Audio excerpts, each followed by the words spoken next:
Amados irmãos e irmãs, hoje é dia 11 de abril, fazem exatamente 104 anos que Deus chamou para si a apóstola do Espírito Santo, a Beata Helena Guerra.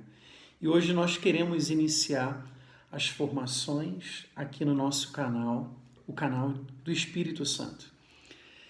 Infelizmente, também para essa nossa geração, nós podemos estar vivendo aquilo que os cristãos em Éfeso viveram, como São Paulo retratou em Atos dos Apóstolos, no capítulo 19, versículo 2. Quando, chegando àquela comunidade e perguntando pelo batismo, eles disseram: nós nem sequer ouvimos dizer que o Espírito Santo exista.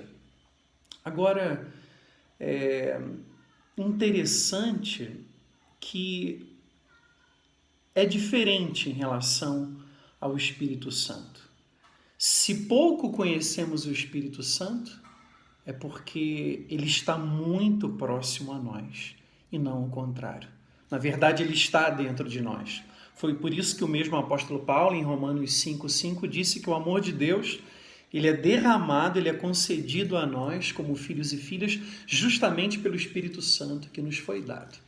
É bem verdade que durante muitos séculos na nossa teologia católica e na teologia em geral, com exceção do Oriente, o Espírito Santo ficou conhecido como o divino desconhecido. Não que o Espírito Santo não fosse acreditado como Deus. A igreja em Constantinopla, no concílio, em 451, já havia proclamado que acreditava no Espírito Santo que era Senhor e que dava vida, que falou pelos profetas.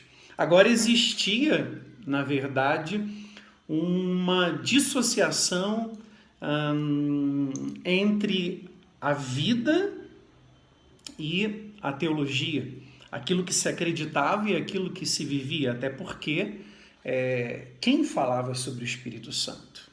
O Espírito Santo talvez se tornou apenas uma verdade doutrinal.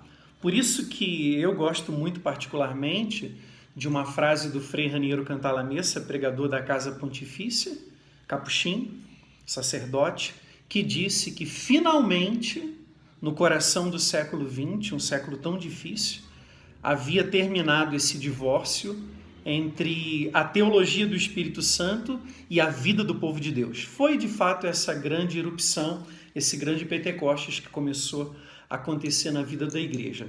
O Papa Paulo VI diz que a única necessidade da igreja é o Espírito Santo. Eu também queria ler uma frase de um teólogo chamado Boyer.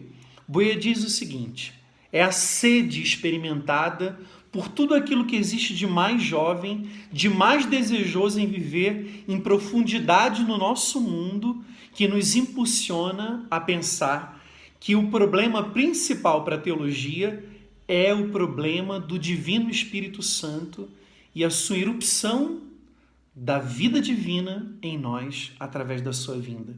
Na verdade, essa redescoberta do Espírito Santo era urgente, para não dizer necessária.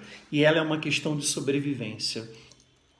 Então, me recordo também agora de um teólogo protestante chamado Calbart, um dos maiores teólogos do século XX, que disse: do Espírito Santo é impossível falar, mas também é impossível calar-se. E também São Basílio, um dos padres da igreja no início do cristianismo, que disse: inacessível por natureza, ele se torna acessível por bondade. Então hoje eu queria rapidamente, depois dessa introdução, no início desse nosso caminho de estudo da pneumatologia, a ciência do Espírito Santo, falar para vocês das 4 razões pelas quais nós precisamos estudar a pneumatologia. A primeira é a razão teológica. Sem o Espírito Santo não existe trindade. Segunda razão, cristológica. Não é possível entender a vida e a obra de Cristo sem o Espírito Santo. Terceira é a razão eclesiológica. A igreja é uma criatura do Espírito Santo. Se não fosse assim, se o Espírito Santo não fosse a alma da igreja, a igreja seria uma instituição como outra qualquer, uma ONG, uma organização, mas apenas algo raciocinado e feito numa escrivaninha. E por último, a razão existencial, a razão antropológica. Diz a sequência o Espírito Santo, que é uma das mais belas orações que nós temos. Sem a sua força, fazendo referência ao Espírito Santo, nada o homem pode, nenhum bem há nele. Sem o Espírito de Deus, eu me recordo agora do Salmo que diz: se tirais o seu respiro, falando das criaturas, elas perecem. Na verdade, desde a criação, aquele sopro divino sobre o homem inanimado era o Espírito de Deus. Eu quero terminar esse nosso primeiro vídeo com aquela aclamação que a igreja faz toda quinta-feira na bênção do Santíssimo. Bendito seja o Espírito Santo Paráclito. Amém.